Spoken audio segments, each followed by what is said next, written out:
మా నాన్న వస్తాడు, మా ఆయన వస్తాడు, మా కొడుకు వస్తాడు, మా తమ్ముడు వస్తాడు, మా పక్కింటి ఆయన వస్తాడు, నన్ను కాపాడతాడు అని ఎదురు చూసే సమయం ఇప్పుడు లేదు. మనల్ని అటాక్ చేశారా, మనతో అపసభ్యంగా ప్రవర్తించారా, వాళ్ళ మీద యాక్షన్ మనమే తీసుకోవాలి. అప్పుడే ఈ సొసైటీ భయపడుతుంది. ఏమి ఉందని, ఏమి అహంకారం ఉందని ఒక మహిళను, నేను ఎమ్మెల్యేగా పోటీ చేస్తున్నానో, ఒక సాధారణ రిక్షా కార్మికుడి భార్యనో, వాట్ ఎవర్, ఎందుకు మాట్లాడగలిగినాడు ఆ వ్యక్తి? నా మోడెస్టీ మీద ఎందుకు అటాక్ చేసినాడు? అహంకారం. డబ్బు ఉందని అహంకారము, అధికారం ఉందని అహంకారము. వాళ్ళన్న డిప్యూటీ సీఎం అనే అధికారంతోనే మాట్లాడాడు కదా. అది పీకేస్తే రోడ్డు మీద వెళ్ళే రిక్షా పుల్లరు ఆయన ఒకడే. కాబట్టి మనమే మన జోలికి వచ్చిన వాళ్ళ మీద మనమే పోరాడాల అని ఈ మగ వ్యక్తి అన్నాడు. ఆ అమ్మాయికి సదరు ఆపోజిట్లో ఉన్న మహిళకి 2 కొడుకులు, 1 కూతురు. వాడు అన్నాడు, తెరే బేటికో ఉఠాతాము అన్నాడు.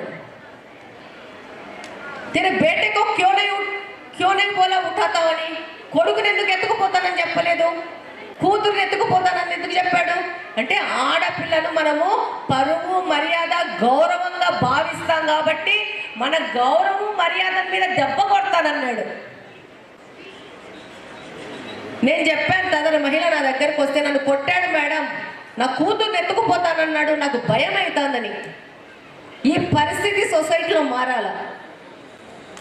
నేను చెప్తున్నాను, ఒక ఆడపిల్లని ఎత్తుకుపోతున్నానని మాట్లాడాడంటే వాటి మీద ఎంత కఠినమైన శిక్షలు వెయ్యాలో అంత పెద్ద కఠినమైన శిక్షలతో సహా వాళ్ళ మీద కేసులు రిజిస్టర్ చేయాలా. దీనికి పోలీస్ డిపార్ట్మెంట్ కంప్లీట్గా దీనికి సహకరించాలా. ఎస్పీ గారు మీకే చెప్తున్నాను, ఎందుకు ఆ ధైర్యం వచ్చింది? ఏం ఆడపిల్ల అయితే పైకి వస్తుంది అంటున్నా? ఆడపిల్ల అయితే భయపడతారనుకుంటున్నా? ఏం మోపిల్లోని ఎత్తుకుపోడంటనా? ఆ పిల్లోడు మాట్లాడితే వాళ్ళ నాయకుడు సపోర్ట్ చేస్తాడు.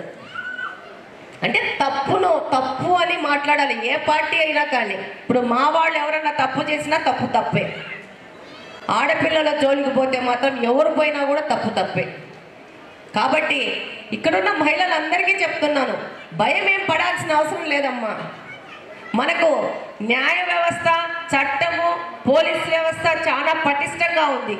మీరేదో భయపడిపోయేసి అతనేదో అంటాడు, అతనేదో చేసేస్తాడు అనే భయం పెట్టి మీరు ఒక అడుగు వెనక్కి తీసుకున్నారంటే మీ భయమే వాళ్ళ చేతుల్లో ఉన్న వెపన్, ఆయుధం అదే. మీరు ఆ ఆయుధాన్ని వాళ్ళకి ఇవ్వద్దండి, మీ చేతుల ద్వారా ఇస్తున్నారు. ఈ మధ్యన ఒక చిన్న కేసు వచ్చింది మన కడపలోనే, చిన్న ఫైనాన్షియల్ డిస్టర్బెన్స్.